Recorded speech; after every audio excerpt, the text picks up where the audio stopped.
s'ajoute comme irrégularité le changement des lieux de vote des électeurs. Alors, qu'est-ce que ça veut dire? En principe, quand on ouvre la période d'enrôlement, la CEI peut si vous avez déménagé, vous pouvez vous manifester en disant bon, je n'habite plus Cocody, désormais j'habite à Djamé, ou j'habite à Téloubé, vous fournissez les éléments justificatifs, et puis on va vous relier au lieu de vote le plus proche de votre domicile. Donc vous pouvez faire une demande de changement de lieu de vote. D'accord ? Alors, il y a des personnes qui ont fait la demande de changement de lieu de vote, et puis on n'en a jamais tenu compte. Elles sont faites, et puis lorsqu'elles veulent venir voter, on les a laissées dans la précédente commune de résidence. Vous allez me dire, bon, il peut y avoir, soyons tolérants, il peut y avoir des petits problèmes techniques qui ont fait que le changement n'a pas été tenu compte. D'accord. Mais alors, que dire des personnes qui, elles, n'ont rien demandé? Elles sont tranquilles. Elles votent dans leur lieu de vote à Téloubé, elles n'ont pas de problème. Et puis, lorsqu'elles arrivent, elles constatent qu'on les a balancées à Galéoa, ou qu'on les a balancées à Boaké, ou qu'on les a balancées à Yonfon ou à Bobo. Elles, là, comment on explique qu'on les a changées de lieu de vote? Pire, il y a des personnes qui se disent « Ah non, moi on ne va pas m'avoir. Quand la liste électorale provisoire va sortir, je vais voir si mon nom figure bien sur mon lieu de vote. Donc si mon nom, il y a bien mon nom sur la liste électorale au bon lieu de vote. » Et puis les personnes, elles y vont. Et puis elles voient leur nom. Elles disent « Ah, c'est bon. » Et puis le jour du vote, lorsqu'elles viennent, il n'y a plus leur nom. Ça veut dire quoi? Ça veut dire qu'au moment de l'édition de la liste électorale définitive, on a sorti leur nom pour les balancer quelque part. Ça a touché tellement de personnes. Tellement de personnes. Et ça, ils le font.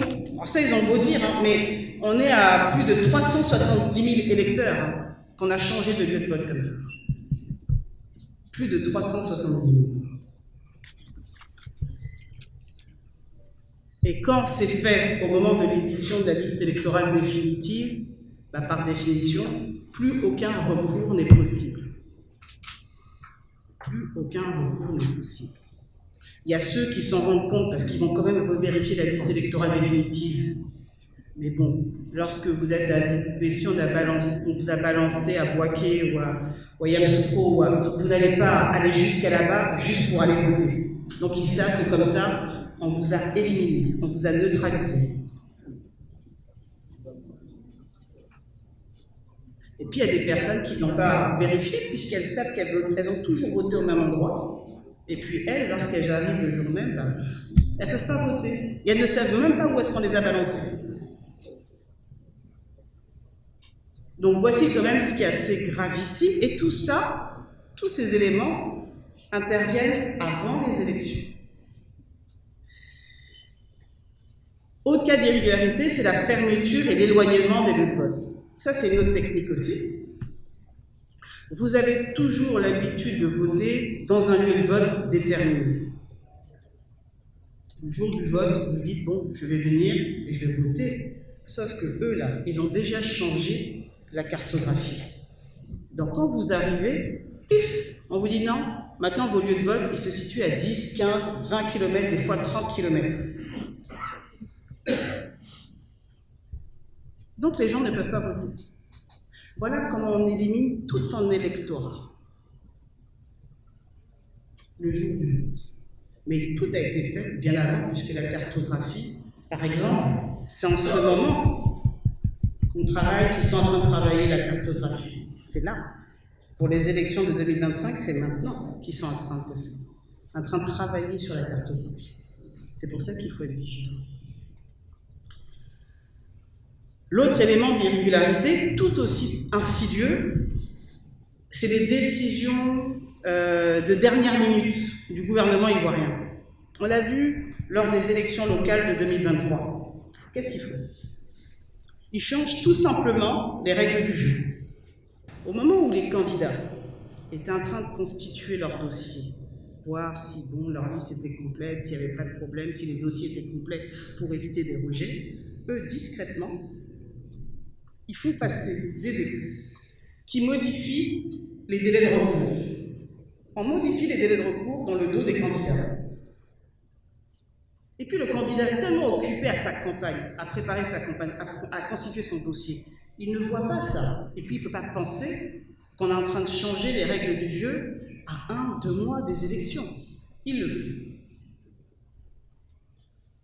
Voilà comment même des candidats qui ont des éléments de preuve pour faire un recours, au moment où ils veulent le faire, eh bien, ils se retrouvent forclos. On dit c'est trop tard, le délai, ben, il a expiré.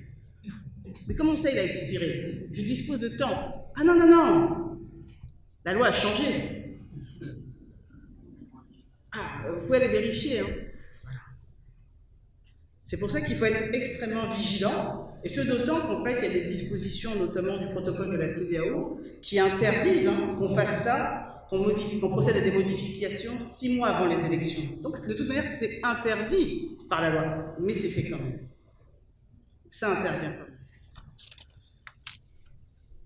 Je n'ai même pas encore abordé la fraude. Hein. Ça, ce sont que les irrégularités qui aboutissent à des fraudes. Évoquons maintenant les cas de fraude avérés. Le premier cas de fraude que je trouve personnellement scandaleux, parce que pour le coup là, on le voit, on le démontre, c'est l'usurpation d'identité, les cas d'usurpation d'identité. On a quand même trouvé des milliers de personnes sur la liste électorale qui avaient le même nom, le même prénom, la même date de naissance, les mêmes parents, qui sont nés aux mêmes endroits et qui sont nés la même année aux mêmes dates. Bref, ce sont des cas d'usurpation d'identité. Ce sont des cas d'usurpation d'identité. Quand il y a eu ça, parce que ça concerne quand même des milliers de personnes, là encore, on informe la CEI. On dit, mais là c'est flagrant, regardez vous-même. Vous avez 3, 4, 5 personnes qui ont la même identité. On dit, mais c'est des cas, c'est manifeste, c'est frauduleux. Et l'usurpation d'identité, c'est un délit, c'est puni par la loi ivoirienne. Que nous répond la CEI? La CEI dit, on est en Afrique. Et en Afrique, eh ben, on prend l'acte de naissance d'un parent et puis on va l'utiliser. C'est pas grave. C'est pas bien grave parce que ce qui serait grave, c'est si la personne peut voter plusieurs fois. Mais si c'est une personne qui a juste usurpé l'identité de quelqu'un d'autre et qu'elle va voter sous l'identité de quelqu'un d'autre, ça c'est pas grave parce que c'est pas les mêmes empreintes digitales. Voilà ce que nous répond la CEI quand même. C'est-à-dire qu'elle est en train de nous dire, oui, il y a des milliers de personnes qui commettent un délit, parce que l'usurpation d'identité jusqu'à preuve du contraire, c'est un délit en droit ivoirien. Je n'ai pas parlé en droit français ou en droit américain ou en droit belge. C'est-à-dire la législation ivoirienne condamne l'usurpation d'identité. Et la CEI nous répond, on est en Afrique, c'est pas grave. Si des milliers de personnes utilisent l'identité de quelqu'un d'autre pour se faire inscrire sur la liste électorale, c'est pas grave, parce que de toute manière, elles n'ont pas les mêmes empreintes digitales. Mais ce n'est pas ça le problème. Par définition, si un individu prend l'identité d'un autre individu pour s'inscrire sur la liste électorale, c'est que lui-même ne remplit pas les conditions pour y figurer. C'est surtout ça le problème. Donc comment vous pouvez... C'est-à-dire que la personne, elle commet un délit d'usurpation d'identité et elle commet une fraude. Parce qu'elle n'a pas à figurer sur la liste électorale. Elle participe à fausser le résultat d'une élection. Et puis toi, la CEI, tu nous expliques, c'est pas grave parce qu'on est en Afrique. Quel mépris. Quel mépris!